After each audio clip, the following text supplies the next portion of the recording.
In this video, we're going to learn how to process a photograph from your Chromebook in Pixlr to create a simpler, more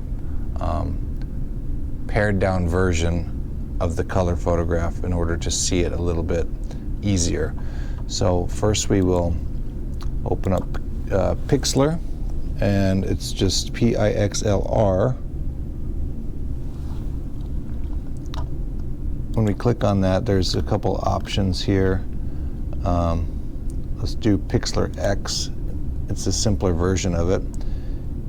Open your image, go to your photographs, and select it. And you can see here I've got a lot of background.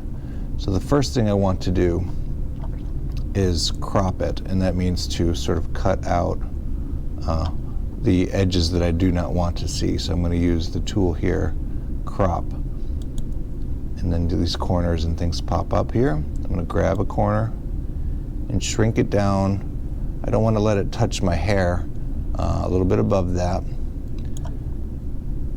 And think about a piece of paper and what shape a piece of paper might be. We're going about 9 by 12. So it's taller than it is wide. So something like this, I think, is appropriate. It looks like a piece of paper that you get for drawing, and it's taller than it is wide. And my hair is not touching the top, and there's a little bit of shoulder showing here. So then I'm going to apply that here, and then my face is kind of more zoomed in as well. So with Pixlr, you can look in really closely, and then you'll notice just all these little squares, and those are the pixels that create a photograph.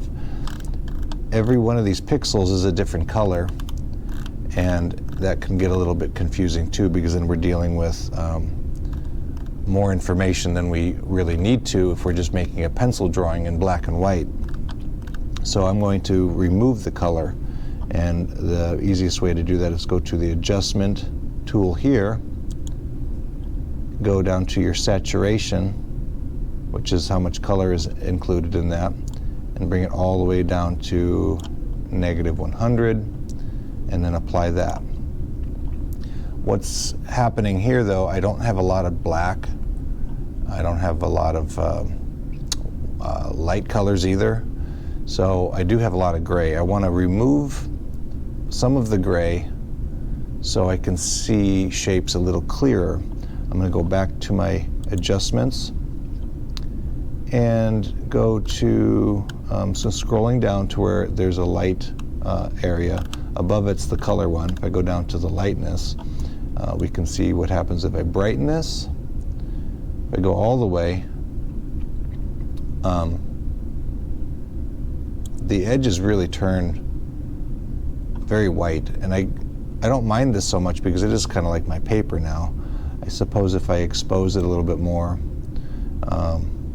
see what that does, and you can see it just gets totally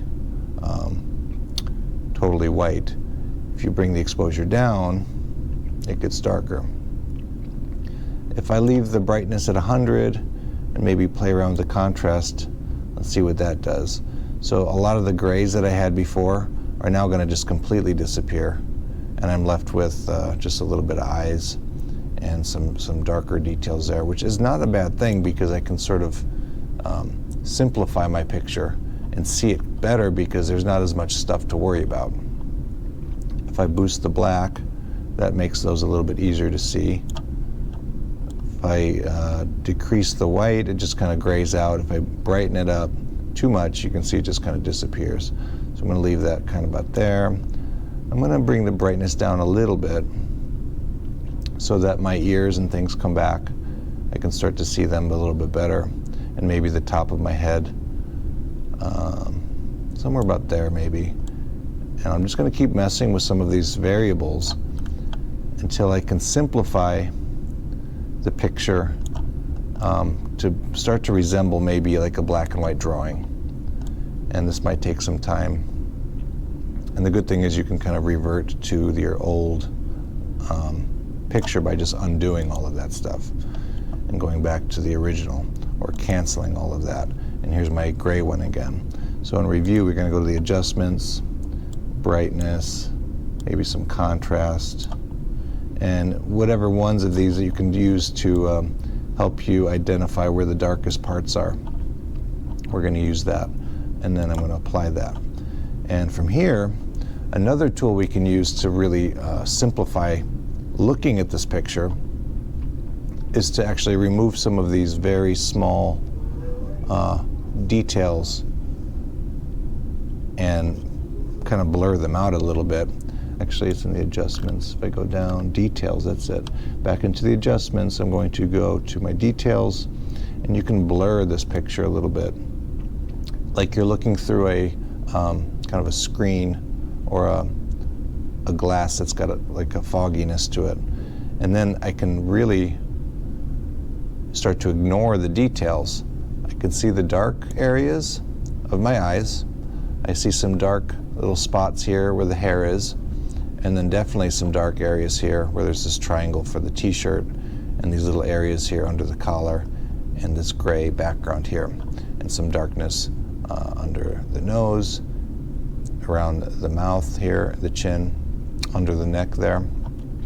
And this is another good tool to really simplify your picture. So in this way, we can, again, create a simpler version of yourself, have an easier time repeating, because there's not any color to worry about, and there's really, at this point, no details to worry about other than where the darkness is. So we're going to start with that as we're adjusting our drawing on your picture, and hopefully this will help you to draw your portrait better. And you've got all these tools and the addition of actually being able to zoom in and study things closer. When it comes time to add the details, then we just need to unsharpen everything, or resharpen, I should say, or just insert a new picture again. And you can go here to your layers tool and add a layer. So that would be right over here. Add a layer, another image. You can go back to your picture, and then there's the original again, and you can start to see what was blurred out and really study all the different parts.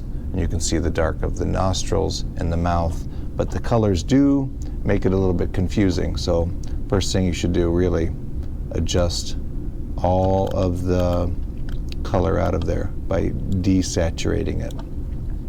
And then again to boost the contrast, maybe the brightness a little bit, to help you ignore all that gray. And then if you zoom in on the thing, you're kind of just left with these little dark areas and these little gray shadows of the pixels. So hope that helps, and good luck to you adjusting your photographs.